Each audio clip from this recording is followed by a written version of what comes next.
What pivots do you need to make in your business as it grows? All businesses will at some point make a pivot. It's a strategic move that you take to ensure that your business remains viable and profitable. In this episode of the Small but Mighty Agency podcast, meet Nanci. She is an entrepreneur of 25 years. She's owned and operated an agency and has gone through multiple pivots, including her most recent one, where she pivoted her niche. Tune in to hear how she made the strategic decision to narrow her niche and tap into her wisdom of wins and fails from leading teams for 2 decades.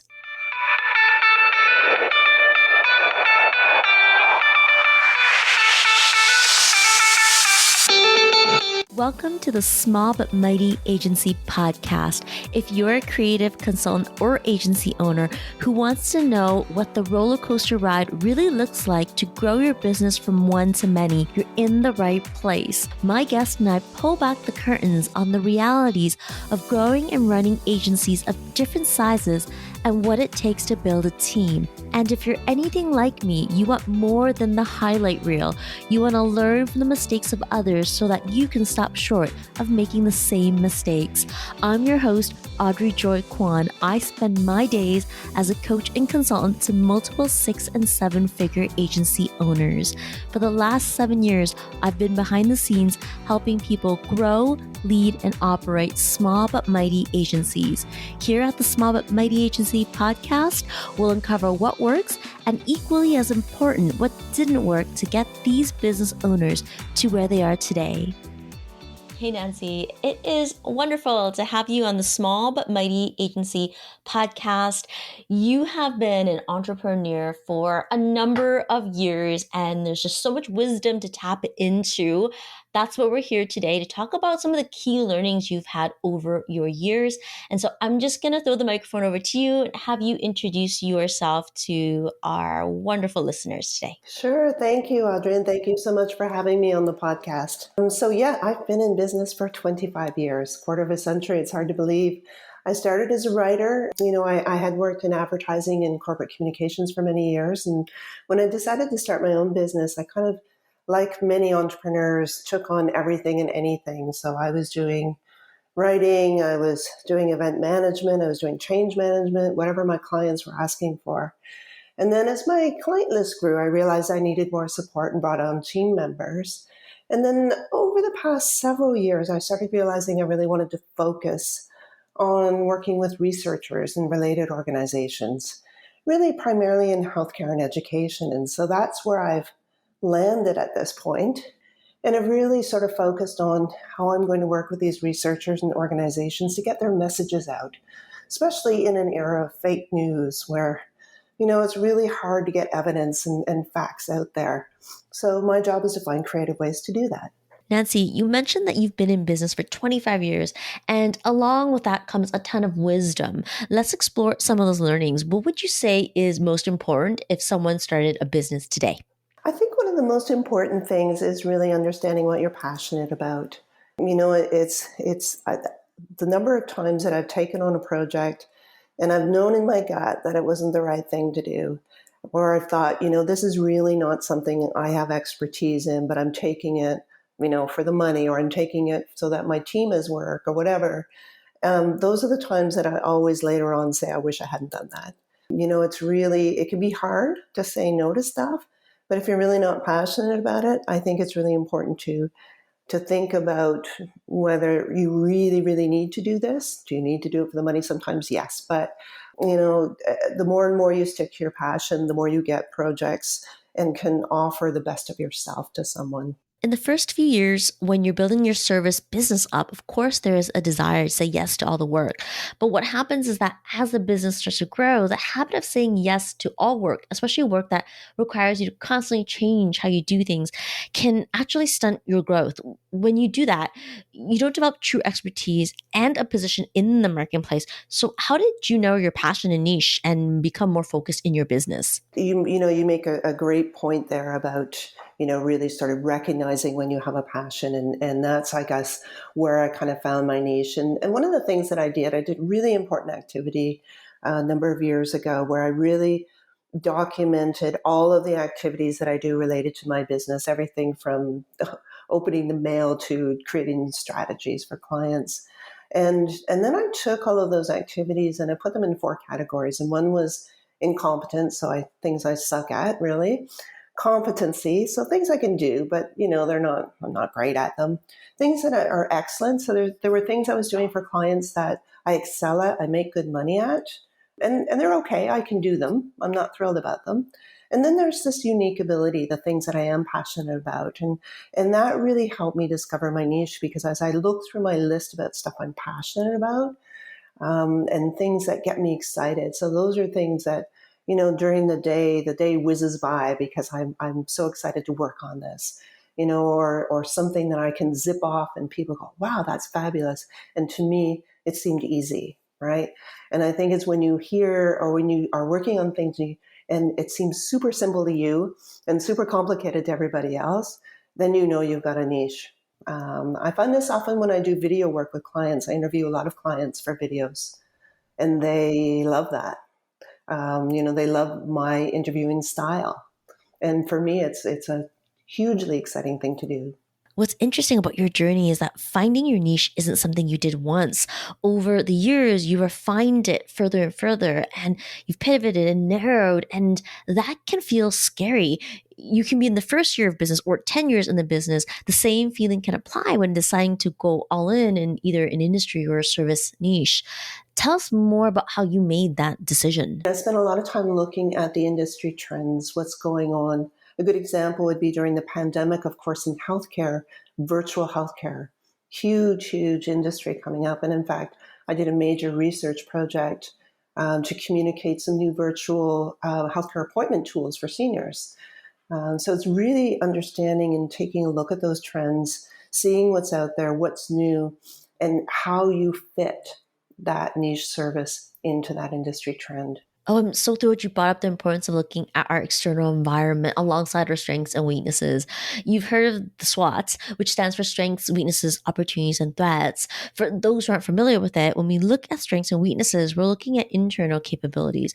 And when we look at opportunities and threats, we're doing an external scan. So after looking at your external environment, how did your own strengths and weaknesses come into play when deciding your niche? Yeah, and it was really important for me to come at it from a level of confidence. I was coming from it from a marketing and communications background, so I already had this solid foundation and all these marketing communication skills and tools that I could bring to this. So that gave me a real competitive advantage. I really took what I already knew and applied it to this new level of thinking and this new way of interacting with clients. So I was already a bit of a step ahead. And that has really given me both the confidence and the ability to develop some really good processes that my clients really appreciate because they're detailed, they're well laid out, and they're based in solid marketing communication foundations. Speaking of processes, having repeatable service delivery processes is how we grow a service-based business into an agency model. Tell me more about how you grew your agency. So I took my first step and I started with a virtual assistant, and then I moved to an assistant, and then I moved to a team of 5, which was amazing, an amazing group of people. But I realized that at some point, it was either time to grow, because at agency of 5, we were doing fine, but it's really hard to be a general agency these days. There are social media agencies, there are video agencies, and so it was really hard to be that general agency. Did you know that I have a coaching program called the Mighty Pod Model? In the High Touch program, we help our clients go from solopreneur to an agency owner so they can gain more freedom by having a service business where client work isn't dependent on them to scale. Maybe you started as a solopreneur with 0 people in your business. Eventually, you bring in an assistant and contractors, but you continue to hold on to the strategy and direct communication with your clients. Before you know it, you're at capacity. So what happens if you want to grow bigger? Meet the Mighty Pod Model. The Mighty Pod Model isn't just a business model. It's a high-touch coaching program that helps you go from solopreneur to agency owner with a profitable, streamlined, and strategic roadmap. If you're feeling like the bottleneck in your business, download our free Mighty Pod Model cheat sheet. Go to audreyjoykwan.com/free resources. That's audreyjoykwan.com/free resources, or click the link in the show notes right there in your podcast app to get the free Mighty Pod Model cheat sheet. Back to the show. You touched on today's agency landscape. The traditional agency model does all things for all businesses. It doesn't have an industry niche, such as a field like healthcare or tech or education and so on. And a type of niching that is less talked about is a service niche. Today's specialized agencies aren't just about the industry, but the service. A common one is, for example, an SEO agency. Today, we have service niche agencies that focus on developing case studies, writing email sequences, and more, all with the purpose of being the best at a specialized scope of work. In addition, I think the more offers a business tries to tackle, the more overwhelming it becomes to grow that business. 25 years ago, agencies mainly were large businesses with a physical office and over 50 people. Today, we see agencies the size of like 3 to 4 people who bring a very specialized service to the marketplace. You didn't decide to have that big agency that offers all the services to everyone. Instead, you want a small, agile team. And not everyone has to be an employee of that business. So tell us the benefits of not having employees and instead having contractors or collaborators. We pass work back and forth. We refer each other back and forth. And in some cases, it's a mentorship opportunity for me. I've mentored a number of younger writers and marketers, and I often pass on work to them, as well as some advice in terms of how they might take that client on. It's a great opportunity to share the expertise and experience that I've had over the years, and also build a really great collaborative partnership with an up-and-coming professional. Speaking of mentorship and growing others, what have you found to be the hardest part about leadership? I think it is making sure that you find that balance between, providing your wisdom and then also listening. The young people that I have had the privilege of working with have some amazing skills that I don't have, and they have knowledge I don't have. I may have been in the business for a long time, but it's constantly changing. And so I think it's just key and crucial to not, sit back on your laurels and say, well, I've done this for 25 years. I must know what I'm doing, and really say, oh, I may not know what I'm doing all the time, but this person, fresh out of school or maybe with a few years experience, has a lot to teach me too. Listening. I think that's a skill set we all can use more of. Mm-hmm. Nanci, in your experience in building a team, what would you share with other business owners right now who are doing that at this very moment? They're putting together their team and maybe they're just a little bit overwhelmed with this idea of leading others or even managing others. Yeah, and I would say look for enthusiasm. The very first person I hired, everything that she ended up doing for me in the business, she didn't know how to do before I hired her. It was all learn on the job, but she had an incredible work ethic, incredible enthusiasm, and she really wanted to partner with me. She really wanted to support me. She believed in my company, still believes in my company. We still work together. And I think we spent a lot of time at the beginning understanding how we like to communicate with each other and how we like to work. I have, and I think a lot of entrepreneurs have this problem when we work with new team members. We have this thing called drive-by delegation. It's oh, can you do this for me? See you later, without any explanation. I'm totally guilty of that. And so I really spent a lot of time making sure this person had the courage and the opportunity to say to me, whoa, hang on, explain this to me, so that I could really help her work to her best. So we spent a lot of time at the beginning understanding how we like to communicate with each other. Do we like to communicate, by email? When is it important to talk in person? When do you like to talk about projects? How often should we meet? And that really helped Now, I did this with all of my team members. We would really spend some time talking about their personality and fit in the organization and how I could best support them, and also what they really wanted to learn. I really incorporated professional development. So everybody had, whether it was an hour a week or whatever, of time, paid time for professional development. Great for me, great for them, right? Win-win. I'm so glad you brought up the concept of drive-by delegation because I too have been guilty of it. I can also hear people thinking, what is drive-by delegating? In a nutshell, it means instead of owning delegation, you're bailing on it. So you're passing things over and hoping the person that you've hired will read your mind and can deliver something perfect without really setting them up for success. Not drive-by delegating requires ongoing communication in clear direction, outcomes, and deadlines. And I love that you identified communication as key. I can almost hear the busy business owners out there saying, I don't have the time to spend figuring all this out. Let's talk about what you did.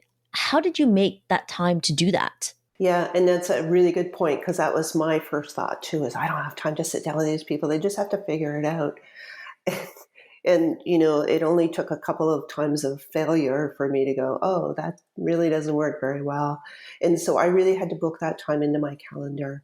Busy as I was, that became a priority. And it was, we always had a team meeting once a week with everybody. And that was to make sure we were all on board, whether you were involved in a project or not. You knew what everybody else was doing. So you knew whether to bother them or not, or whether they might need some support from you. And then that age of individual time may have only been 15 minutes where we would sit down and say, okay, what you need more information about, what's working, what's not working. We had little forms that we would use to really help understand what the priorities, what they weren't understanding. And I use documentation where I would actually say, this is a priority project, or come and see me about this. And then we had levels of delegation. So I would say, this is a project that I just want you to go and do and tell me when it's done. I don't need to approve it. Or this is a project that you need to do step by step and I need to see every step. So they really understood when they needed to come back to me or when they didn't. And of course that changed as they became more skilled. They would, the number of times I would say, can you just make this happen?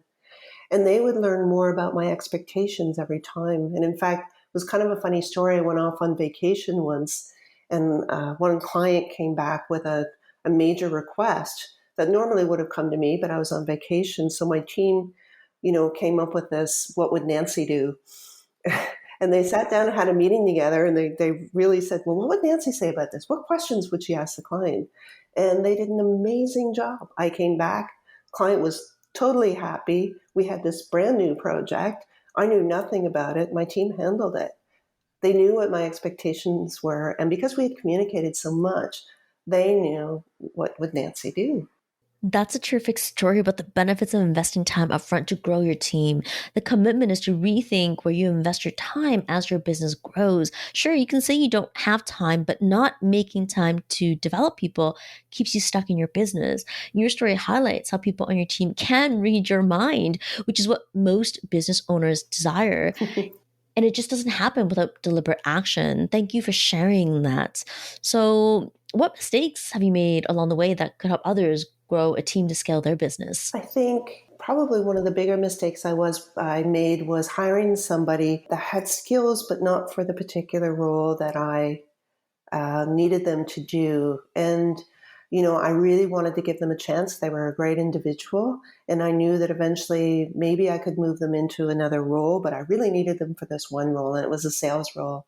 And in my head, I thought, oh, this person's so personable. They'll be great. It was absolutely not what they wanted to do, but they wanted to work with my company so badly that they took the job. And, it didn't take very long for both of us to realize that, it was a huge mistake. And as much as, we appreciated and respected each other, it was not going to work. And I should have stuck to my usual, what I would call the right fit employee. I should have really stuck to my processes, which was to understand exactly what I needed this person to do. And to be clear, that person has now gone on to do a job that they love, and we still keep in touch. But it was a really good lesson to me to understand that I need to, you need to be really clear about not only what your expectations are, but what that person's expectations are for growth and for the work that they're doing. Because if they're not passionate about what they're doing, it's not going to work either, right? You're not alone on that one. Business owners are optimistic and want to think that liking someone can be enough for a role, even if they don't have a skill set. Yeah. And that learning curve is just too steep or the natural gifting isn't there. Nancy, thanks for the transparency. To wrap up here, what keeps you inspired and at your best? I'm going to say it's music, interestingly enough. So I started learning cello as an adult, and I now play in a cello orchestra. So there's 24 of us. We perform twice a year, and it's a group of people, professional cellists and amateurs from age 8 to age 75. And what's really inspiring is watching all of us collaborate together to make great music. Whether you're 8 years old or 75, we're all excited to be there, to play together, to play in tune together, and to bring all that together. And so that mindset of collective talents coming together to create something great is what I see in work and in life. If we can bring those collaborative, talented mindsets together, imagine what we can create in our work, but imagine what we can create in our everyday lives as well. Whether it's volunteering, whether it's spending time with our families. And so every time I play my cello and every time I play with my fellow cellists, it just inspires me and gets my creative juices flowing for work as well. I love how you express the importance of play. Nancy, where can people find you? Well, they can find me on my website at c3inc.ca. They can always email me from there as well. And if you're in the Ontario area, I'm located on the shores of Lake Ontario in Kingston, Ontario. Thank you so much, Nancy, for being here today. Oh, thank you for having me. It was a real pleasure. Hey there, thanks for hanging out with me at the Small But Mighty Agency podcast. If you enjoyed this episode, it would mean the world to me if you hit the follow or subscribe button in your podcast app and share it with a friend. I'll see you on the next one.